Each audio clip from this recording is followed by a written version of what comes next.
Bere musikaren eta ahotsaren bitartez, iturri anitzetatik edanez, euskal kantagintza muga berrietara zabaldu du Ruper Ordorikak. Unibertso propio bat sortu du, euskaratik eta euskaraz beti.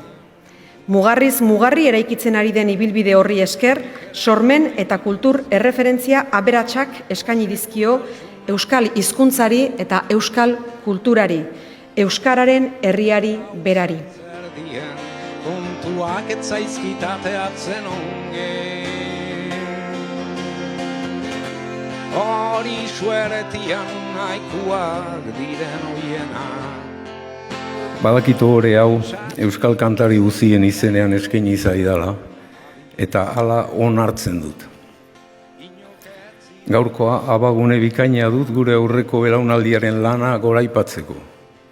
Hein handian haien gandik jaso nuen barru-barrutik mintzo zitzaidan mundu bat, nire musika gustuekin bat egin zezakena.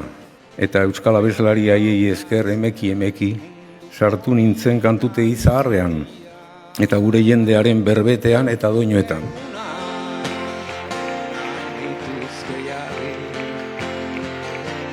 Eguzkia haindian denari